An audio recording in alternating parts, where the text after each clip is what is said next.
This is SoIN. This is SoIN. This is SoIN.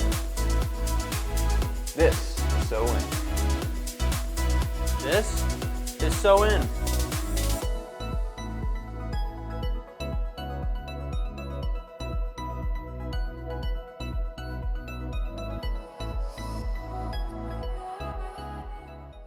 Welcome to This is SoIN. I'm Angie Fenton. This week, we send our Extol explorers to Clarksville, and let me tell you, they were bowled over by one family-friendly locale. Plus, Mesa Kids Cooking School's Chef Liz Martino whips up a delicious dish for Extol Eats host Dan Farmer. Where there's hope, there's love, and the joy of Jesus for this Southern Indiana nonprofit. But first, just after the holidays ended, but not before he took down his Christmas tree. Anyone else a little late on that this year? Anyhow, Jeffersonville Mayor Mike Moore took time out of his busy schedule to sit down with me and my team at his beautiful Riverside home.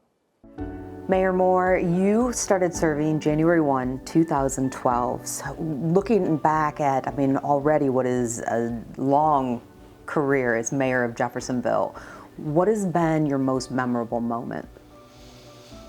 2011, November, and the election was very special. We were told 6 weeks before the election we were 18 points down, and actually they didn't tell me that. That's what their polling numbers, but they kept it from me, and we knew it was going to be a struggle. But going in on election night, getting that phone call, get down here, you've won, big thrill. Was met with my mom and dad, and a little kid that grew up in Oak Park in Jeffersonville, whose dad and mom always told him stay out of politics because it didn't mix with the restaurant business, But when I did decide to run for mayor, my first phone call was to my dad, and I needed to get his feedback, and he was kind of fed up the same way I was with some things, and his words to me were, "Go for it." Who were you as a little boy growing up? Did that little boy ever envision, I'm going to be mayor one day? No, never. I hate to say it, just an average kid. I was a solid C student in school, kind of the class clown a lot of times. I loved playing baseball, basketball, tennis. So I was always involved in sports. Little league days, some growing up were a lot of fun for me, but my folks at an early age, I was 8, we had the concession stand at the boathouse at Dean Lake. So every summer I was working 5 days a week, 11 to 7, 40-hour weeks at the age of 8. And it was good training for me, though.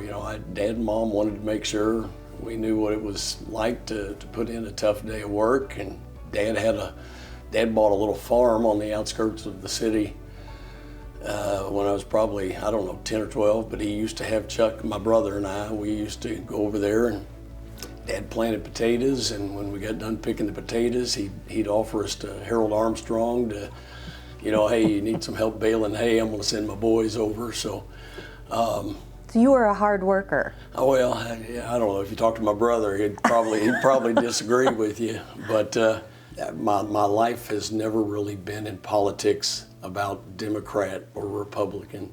In the restaurant business, you make friends with everybody and you don't take sides. And I just, from time to time, people try and pull me one way or another. And political philosophy really doesn't play a role in what I do or what I think.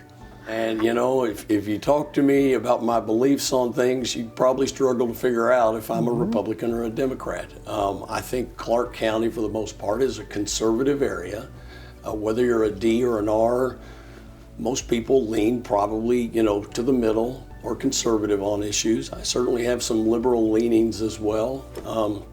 My kids, my son is a hard Republican. My oldest daughter, Shelby, is a hard Democrat. And I tell them, don't let somebody else tell you what to do. Right. Vote your mind, vote your opinion, and stand by it. But in running the city of Jeffersonville, we are a growing big community, 50,000. But No decision made by the mayor in a city should have anything to do with, are you a Republican or are you a Democrat? Let's go back to Jerry's restaurant. For those who don't know, 50 years, 5 decades. Talk a little bit about that, and I know you already shared some of what you'd learned by being put to work by your father, but that was a family business that you eventually took over. Yeah. They put me to work there probably at age 12. I was working weekends, bussing tables and washing dishes. And, that was what I did for spending money. So, that carried on really from age 12 until after high school, and that's when I went into it full time. So how did you meet Jamie? Well, started going to church, and had been going to Southeast Christian for over a year or so, and I just made a little small talk with the girl sitting next to me, and just said, my name's Mike, what's yours? And her name's Jamie. Didn't know much about her other than that. And I said, well, I hope I see you again here next week. And left, and the following Sunday, she was back.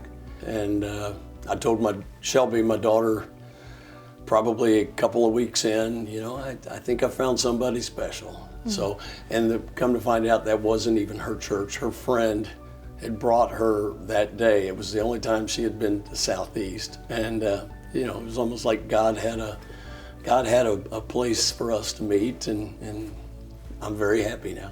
There are a lot of mayors who are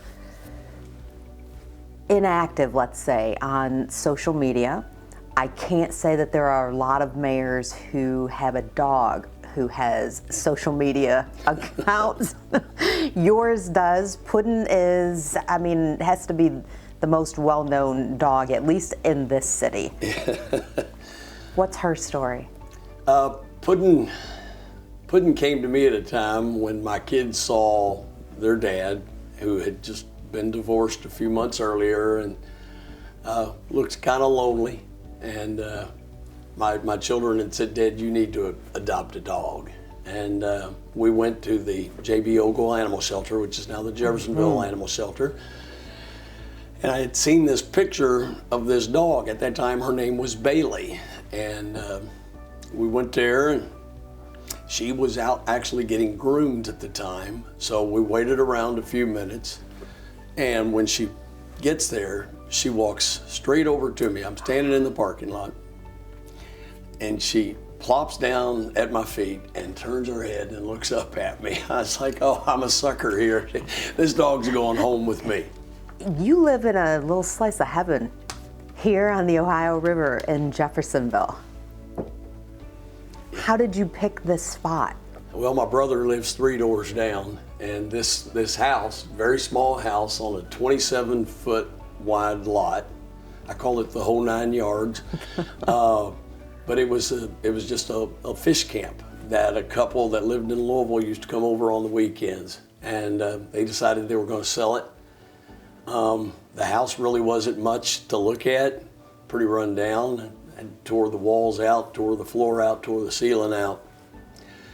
But I've got an incredible view over here of the Louisville Water Company and the water tower over here and kingfish. And it's a bevy of activity, especially in the summer months when the boats are all out. But came across this house and had another house on Court Avenue, which I loved. But it was a 4-bedroom house. This is a 2-bedroom house, much smaller. And as I'm getting older, I thought I don't need as much square footage. So fixed this all up, and love being on the Ohio River. I'm not a boater, but I love to watch the boats. And I discovered down on the beach here 2 years ago, kind of cleaning up a little bit, I looked out, and Puddin, who's down there with me, is standing out in the river. And I thought, well, that's odd, what's she doing? And come to find out, Puddin's a water dog. And I'd had her all these years and never knew until 2 years ago. But one of the things that we do at least 2 or 3 times a week in the warmer months, I'll just go down there and sit, and Puddin just walks out into the river and just walks around. She never gets above her chin. But she just enjoys sitting out there in the river. and that's her happy place. So this home has proven to be, you know, a nice spot for me.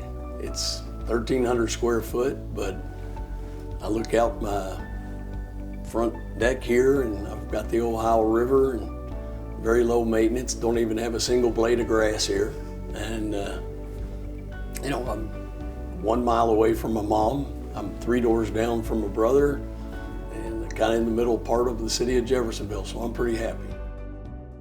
If you'd like to watch the full interview with Mayor Moore, you'll find it on the Extol Magazine YouTube channel or Facebook page right after This Is SoIN. Now, who's ready to dig in? Here's Dan Farmer with this week's Extol Eats. So today we're working with pasta. I grew up, I'm Italian, and the #1 rule for making pasta is to salt our water. So you have to salt it like my great-grandmother would said, salt it like the sea. Okay. So I'm going to need you to do that for me. I'll tell you a little bit about the ingredients that we have. And you're just going to keep going until I tell you something. All right. So I'm going to be throwing in some garlic, and I actually got this garlic from the farmer's market. Oxel from Lost Creek Acres has it. Okay, so we got a little olive oil in the pan. Yes. And we're gonna saute up some fresh garlic. I'm going to start with some garlic. Also going to be adding some sun-dried tomatoes. So we've got some sun-dried tomatoes, and then we're going to be adding spinach as well. And this spinach came from Boxcar Acres. They are wonderful. All year long, they're at the farmer's market, and they do a variety of greens, kales, lettuces, cabbages. Their spinach is one of my favorites. For a really good pasta, I mean, you know, you've got to get the swirl going. Yes. So you need good long pieces. I'm losing that swirl on my pasta. You're losing now. the swirl. Actually, stir this up a little bit. Yep. Kind of move the noodles around. We want to make sure that they're not going to stick together. You can already smell this garlic. Woo! Oh, yeah. That smells amazing. So we're dropping in the sun-dried tomatoes. We are. Now, how do you know when the consistency of the pasta falls into that al dente profile? We're going to give this about 7 to 9 minutes, and we're going to try it. 7 to 9 minutes. Why not? All right. Set the timer. Set the timer. Meanwhile, I've got some chicken tenders. Chicken tenders. Yeah, why not? They're easy. They cook quickly. And I've seasoned them with Big Bruz all-in-one seasoning, which is really good for lots of different things. So Big And they're Bruz, a farmer's market vendor as well. Big Bruz all-in-one seasoning, and you can find that at the New Albany Farmers Market. Chicken, that's It sure is. That's why it's all-in-one for got sure. some Cajun kick to it. We've got veggies. I'm going to turn this down just a little bit. I've added my spinach. We're going to let the spinach start to wilt. And as soon as it wilts, I'm going to add some heavy cream. Now our pasta, it's a linguine, is that correct? We're using linguine today. Linguine today. But I feel like free to use linguine. what you like. A little thicker than your average spaghetti. That's what I like. Our chicken. We're going to turn our chicken up just a little Turn bit. our chicken up a little bit. And you know, I'm not going to add a whole lot of salt to this dish because Okay. our sun-dried tomatoes, I've got them in oil and they're marinated and seasoned. Okay. So that brings a lot of flavor. And then we're going to be adding some cheese to it as well, which is going to be cheesy, salty. So we're just going to add just a few little sprinkles, but I am going to do a heavy bit of black pepper. And while that's reading my mind, Dan, you're a great cooking partner. I've cooked a day or two. All year we have produce vendors, meat vendors, dairy vendors. We have crafters and artisans, soap and bath and body products, everything that you need. And it's all local. So we're gonna let that thicken. Yeah. So I'm adding some grated Parmesan. Okay. And then I'm going to grate my own as well. So a little grated Parmesan, like you Yes. find in stores, and then we've You can got use some Parmigiano fresh Reggiano. Parmesan Reggiano. There you go. Really thickened up now, and that consistency looks like it's going to be amazing with this chicken and this pasta. It sure has. So So Liz, I'm still stirring the pasta. We are are we go- getting closer to that al dente? you know, we're gonna do the old-fashioned pull a noodle out and try it. That's the best way to find All out. right. You can time it. That's always a good idea. You're going to have to be the one to try because obviously I don't know what right. I'm talking about. Sorry. I'm trying one too though because I'm starving. It definitely is al dente, but it could use just a little bit more, just a little bit too much bite. But almost there. You're not lying though. Salting that water during the boiling process The noodle Wow, is that flavorful. noodle, I don't even know if it needs the sauce. It was so delicious. So we're gonna let these rest. Our pasta has just one more minute. Now it's a little bit thick, but when we add our pasta to it, we're gonna add some of that pasta water as well. Okay. It's pretty good. I heard the and to me it was that's delicious. Wow. Oops, there we go. You're never gonna see me try that because I'm gonna send it over towards the cameras every time I flip. That was very impressive, Chef Liz. We're gonna do a little bit of crushed red pepper flakes. I hope Good, that's I like okay. that little bit of spiciness to it.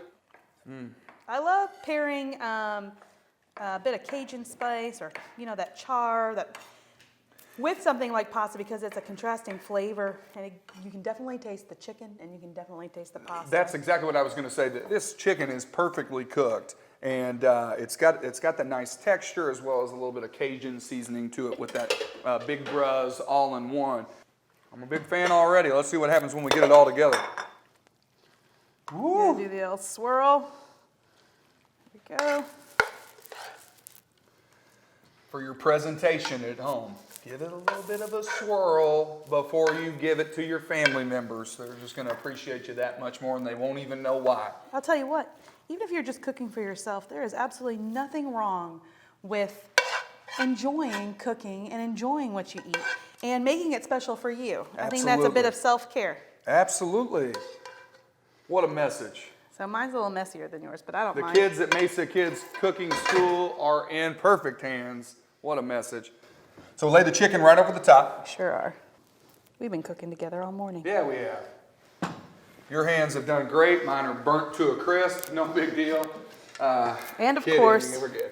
we're gonna add just another dash of that red pepper flakes. Okay. Because I like it a little spicy. I do too. All right. go. Thank you so much, Chef Liz. So if you're not sure how to use a spoon, we can do this really quickly too. Yeah, let's learn. So I'm gonna put my spoon in the bottom of the bowl. Okay.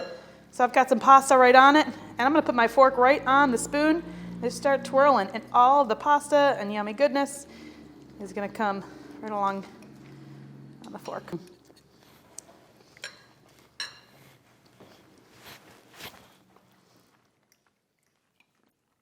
Done. 10 minutes. We're done. That's right. And amazing flavor. Creamy, perfectly seasoned. That chicken brings so much out of this as well. Liz, I'm just blown away. Wow. Well, it really helps Wow. when you have someone fun to cook with, really good ingredients. Yes, And- local ingredients as well. That's right. All right, last one. Last one. Until, we stop rolling and then I'm going to mac all of this. Can't help myself.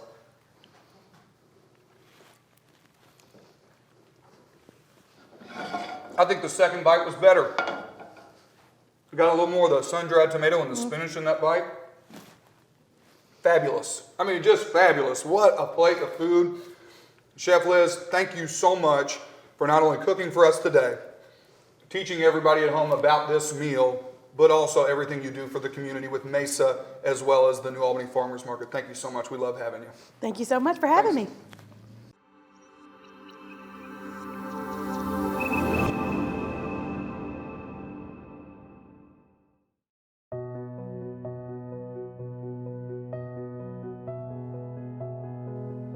Hope Southern Indiana began in 1964. It was the dream of 3 or 4 churches that really wanted to do something in the community.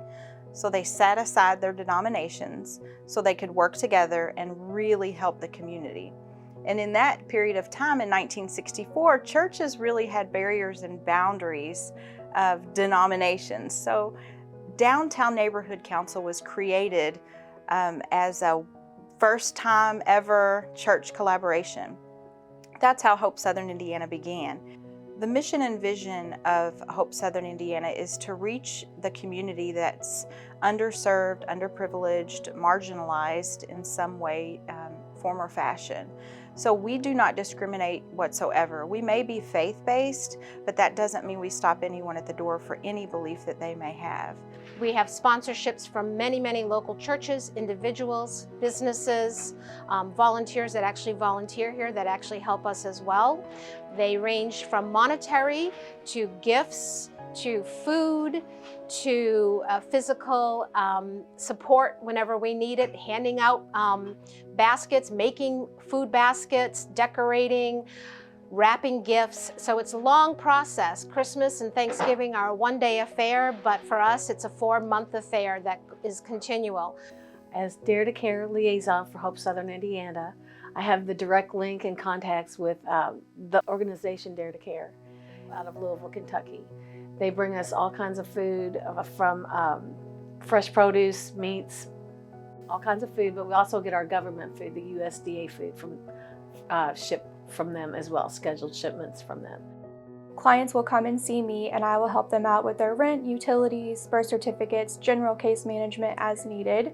So typically how it works is a client will come and they will speak with a volunteer, make sure they have all their documentation, and then they will come and see me and I'll do the actual interview portion. So we'll go over their finances, their situation, just tell me a little bit about what's going on, and then that way I can give them other resources as needed. Then I'll reach out to their utility provider or their landlord property manager and get the voucher over to them. I'm a board member of Hope of Southern Ministries, Southern Indiana Ministries, and because of its location right across from the church, I became very interested into it, and also the impact it had made into the community.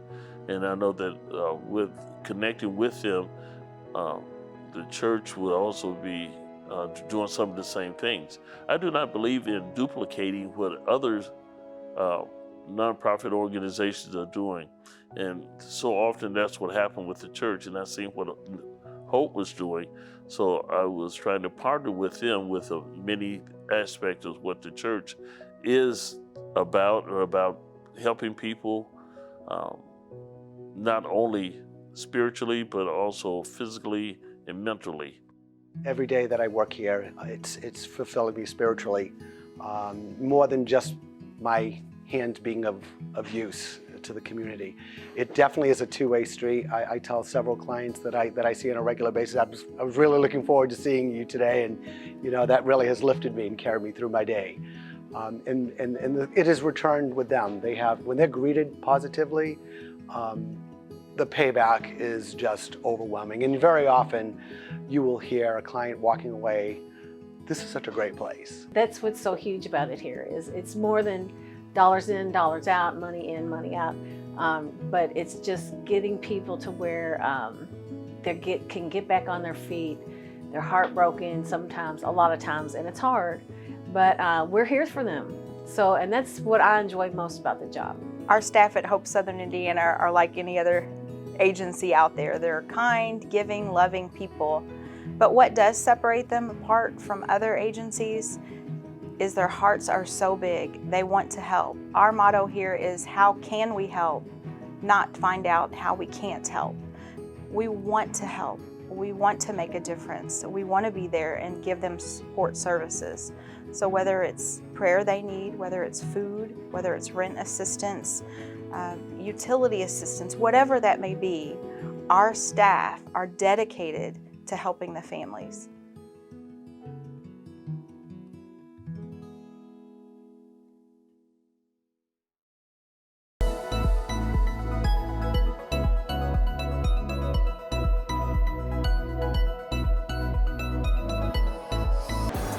Welcome everyone to another edition of Explore with Extol. If you don't know me already, my name is Colin Wood. Today I'm going to be showing you around Clarksville's very own Strike and Spare. So we're going to be striking and sparing, and not just the bowling alley over here. We're also going to be taking a trip over to the arcade, and then stick around because I'm going to give you a glimpse at their amazing roller skating rink. So let's go get into it.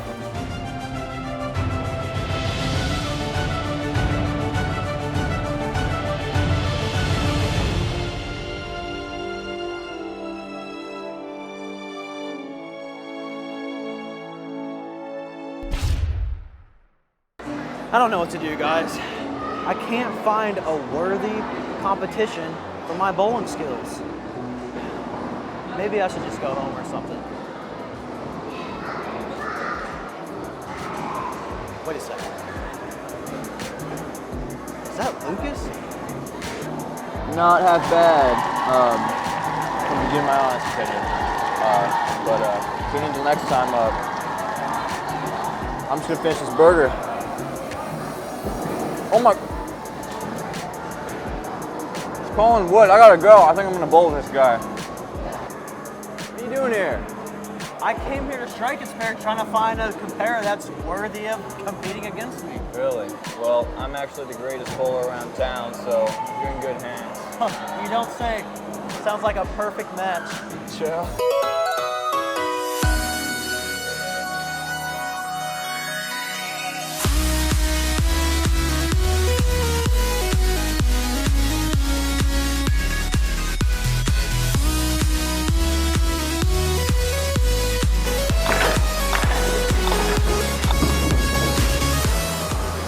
So, we bowled and got a little bored of it.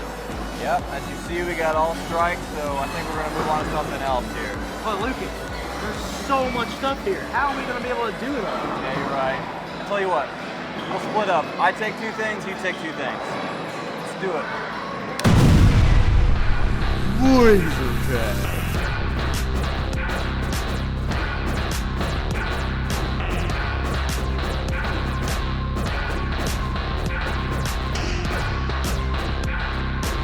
Roller skating.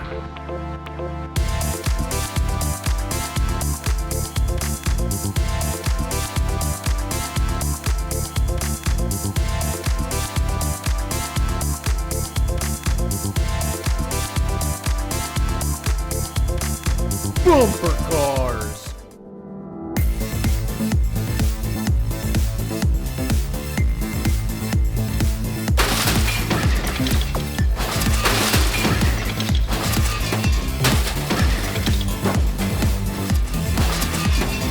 Arcade.